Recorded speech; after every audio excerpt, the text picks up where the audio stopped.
Hi guys, welcome back to the channel. Today's recipe is a classic and it is fried bakes. You will find these throughout the Caribbean with different things on different islands. In St. Lucia they have them with cocoa tea, in Trinidad with Buljol, but to be honest they are a staple and they're absolutely delicious. So here we go. Our ingredients: we have some flour, water, baking powder, some salt, some sugar, some yeast and a little bit of oil. To start with, we want to put our flour in the bowl, followed by our salt and then the baking powder. Just give that a mix and then just set that aside. Next we want to activate the yeast. So with our bowl here, we're going to add the sugar and the yeast and some warm water. That just gets the yeast activated. Give that a mix, set it aside whilst it starts to do its thing.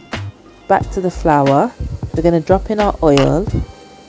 Our yeast mix should be active now, so we just want to add that in and then just stir it, mix it through and bring it together until you form a nice soft dough. Give it a little bit of a knead. Once it's like this, cover it and leave it to prove in a warm place for about an hour. It should double in size.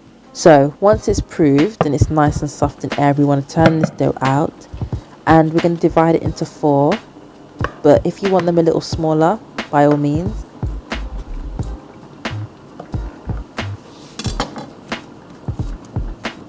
So once these are divided, I'm just going to get a baking tray with a bit of oil on it just so that they don't stick.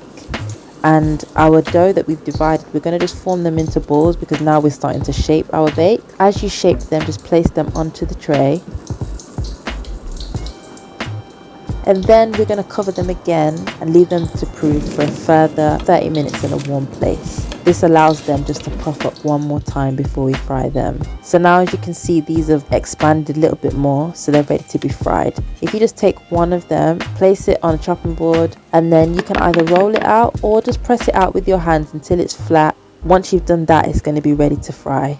So I'm just going to place my pan here on the hob, heat up some oil. Once the oil is hot, we're going to place in our bake. You want this oil really hot so that as soon as the bake hits the oil, it's bubbling because it needs to puff up straight away. To cook the top gently, cover with a little bit of oil as you can see, and it starts to actually allow the top to puff up.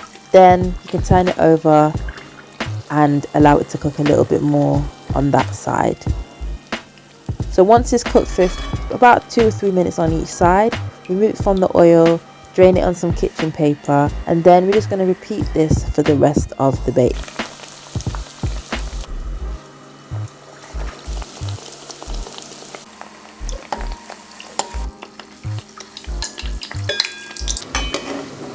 So all of our bakes are done now. Let's have a look at them. Oh my goodness, absolutely delicious. So if I just break one open here, you can see how puffed and light it is on the inside. All of those holes you can see there is from the yeast that has created some beautiful air pockets on the inside. These can be served just as they are, or you can have them with Buljol. I'll just share the recipe above for that, or even cocoa tea, which I'll share also. I hope you like this one, guys. Until the next time, peace and love.